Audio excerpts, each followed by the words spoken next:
Assalamualaikum warahmatullahi wabarakatuh.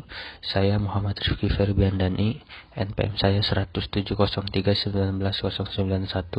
dari Perencanaan Wilayah dan Kota Universitas Islam Bandung.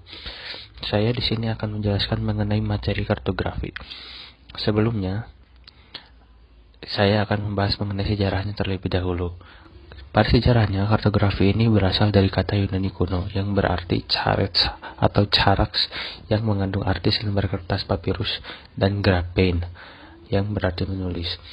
Kartografi ini pengertiannya adalah pembelajaran dan praktik dalam pembuatan peta yang pada awalnya ini dibuat oleh bangsa Yunani kuno dan Roma, dan yang terakhir ini peta yang mereka buat adalah bernama Anaximander peta, yakni pada abad ke-6 sebelum Masehi.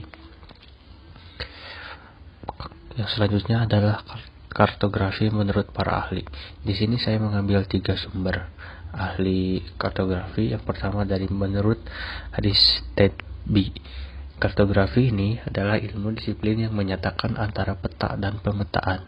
Kartografi menyatukan tampilan atau representasi dari dua fenomena geografi, yaitu geografi dan virtual. Jadi kita tahu di sini adalah kartografi itu ilmu yang merepresentasikan gabungan dari dua fenomena, yakni geografi dan virtual. Selanjutnya menurut Taylor mendefinisikan kartografi sebagai organisasi, presentasi, komunikasi, dan penggunaan geoinformasi dalam bentuk grafis, digital, atau format nyata. Yang selanjutnya adalah dari ICA tahun 1973. Kartografi ini adalah seni, ilmu pengetahuan, dan teknologi tentang pembuatan peta-peta sekaligus mencakup studinya sebagai dokumen-dokumen ilmiah dan hasil karya seni. Selanjutnya adalah lingkup kartografi berdasarkan definisi ICA 1973. Yang pertama ini, pembuatan desain peta. Pembuatan desain peta ini meliputi beberapa tahapan. Yang pertama adalah pembuatan simbol peta, yang kedua tata letak peta, yang ketiga penggambaran, yang keempat pemilihan huruf dan teks untuk nama-nama geografis, dan yang kelima adalah proses produksinya. Ruang lingkup yang kedua yaitu mengenai pengolahan data. Yang pertama ini cara penentuan sistem proyeksi peta, yang keduanya penggambaran mengenai konstruksi peta, yang ketiganya pemilihan metode penyajian reliefnya seperti apa. Terus lingkup kartografi yang ketiganya yakni proses penyajian hasil akhir peta, yakni hasil akhirnya mau ditentukan oleh teknologi kartografinya seperti apa, untuk produk akhirnya seperti apa. Yang selanjutnya adalah simbol kartografi. Simbol kartografi digunakan untuk mewakili data spasial muka bumi pada suatu peta. Terus data spasial ini ada dua jenis. Yang pertama data spasial kualitatif, yang kedua data kuantitatif. Data kualitatif ini menyatakan identitas keadaan asli dari data spasial yang diwakilinya, seperti pohon, sungai, jalan, pabrik. Dan selanjutnya yang kedua data kuantitatif.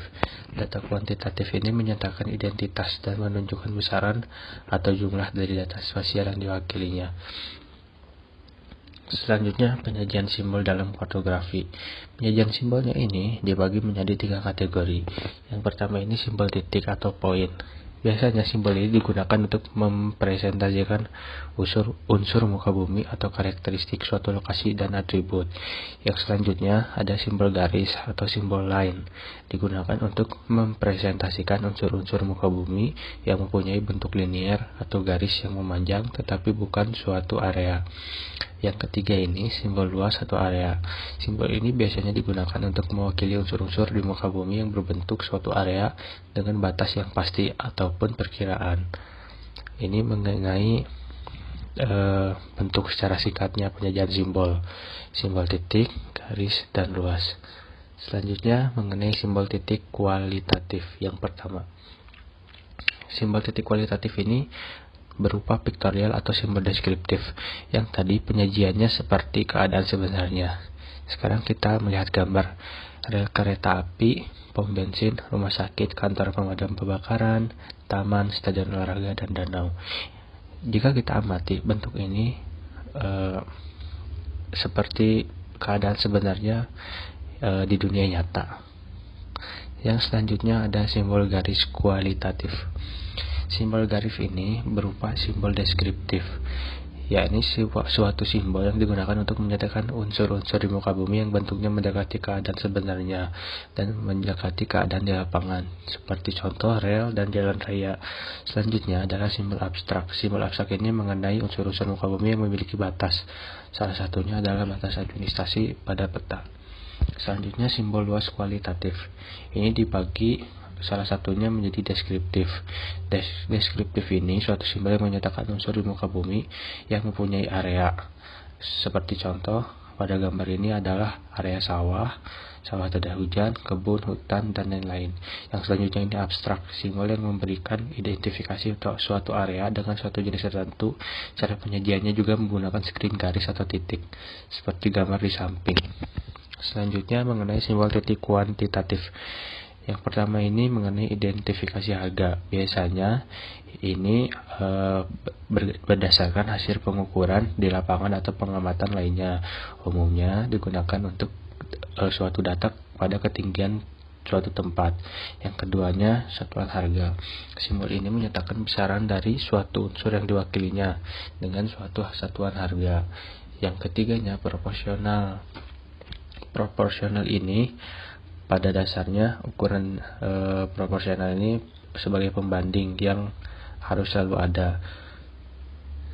Yang keempat mengenai bentuk grafik dibagi 3, yakni ada grafik yang garis lurus, yang keduanya ada grafik yang berbentuk pie, dan yang ketiganya ada grafik yang berbentuk chart. Selanjutnya ada simbol garis kuantitatif. Yang pertama ini yang memiliki harganya sama. Pengertiannya itu suatu simbol bentuk dari data titik pengamatan yang mempunyai harga sama.